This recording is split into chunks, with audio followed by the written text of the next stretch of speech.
Periods miss ಆದಂತಹ 1 ವಾರ ಅಥವಾ 10 ದಿನ ನಂತರ ಯೂರಿನ್ ಪ್ರೆಗ್ನೆನ್ಸಿ ಟೆಸ್ಟ್ ಪಾಸಿಟಿವ್ ಇದೆ ಅಂತ ಹೇಳಿ ಸ್ಕ್ಯಾನಿಂಗ್ ಬರ್ತಾರೆ. ಈ ಸ್ಕ್ಯಾನಿಂಗ್ನ 5 to 6 ವೀಕ್ಸ್ ಅಲ್ಲಿ ಏನು ಸ್ಕ್ಯಾನಿಂಗ್ ಮಾಡ್ತೀವಿ ಅದನ್ನ ನಾವು ಅರ್ಲಿ ಪ್ರೆಗ್ನೆನ್ಸಿ ಸ್ಕ್ಯಾನ್ ಅಂತ ಹೇಳ್ತೀವಿ.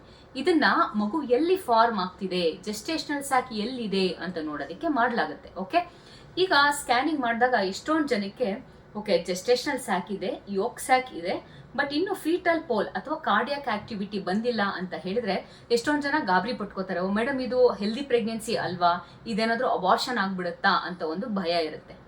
ನೋಡಿ, ಮೊದಲು ಏನು ಅಂತಂದ್ರೆ ಮಗುದು ಕಾರ್ಡಿಯಾಕ್ ಆಕ್ಟಿವಿಟಿ ಏನಿದೆ ಅದು ಅರೌಂಡ್ 6 ವೀಕ್ಸ್, 6.5, 7 ವೀಕ್ಸ್ಗೆ ಬರುತ್ತೆ. ಸೊ ಹಾಗಾಗಿ ನೀವು ವರಿ ಮಾಡೋ ಅಷ್ಟು ಇಲ್ಲ. ಓಕೆನಾ, ಈ ಸ್ಕ್ಯಾನ್ ಅಲ್ಲಿ ನೋಡೋದಾದ್ರೆ ಇವ್ರಿಗೊಂದು ಆಲ್ಮೋಸ್ಟ್ 5 ವೀಕ್ಸ್ 5 ಡೇಸ್ ಆಗಿದೆ. ಇಲ್ಲಿ ಏನ್ ಕಾಣಿಸ್ತಿದೆ, ಇದು ದೊಡ್ಡದಾಗಿದ್ದು, ಇದನ್ನ ನಾವು ಗರ್ಭಕೋಶ ಅಥವಾ ಯೂಟ್ರಸ್. ಇದ್ರ ಒಳಗಡೆ ಏನಿದೆ ಅದು ಎಂಡೋಮೆಟ್ರಿಯಲ್ ಕ್ಯಾವಿಟಿ, ಮತ್ತೆ ಇದು ದೊಡ್ಡದಾಗಿ ರೌಂಡ್ ಸ್ಟ್ರಕ್ಚರ್ಸ್ ಏನಿದೆ ಅದನ್ನ ಜೆಸ್ಟೇಷನಲ್ ಸ್ಯಾಕ್ ಅಂತ ಹೇಳ್ತೀವಿ. ಒಳಗಡೆ ಇರುವಂತಹ ಇನ್ನು ರೌಂಡ್ ಆಗಿರುವಂತಹ ರಿಂಗ್ ಸ್ಟ್ರಕ್ಚರ್ ಏನಿದೆ ಅದನ್ನ ಯೋಕ್ ಸ್ಯಾಕ್ ಅಂತ ಹೇಳ್ತೀವಿ.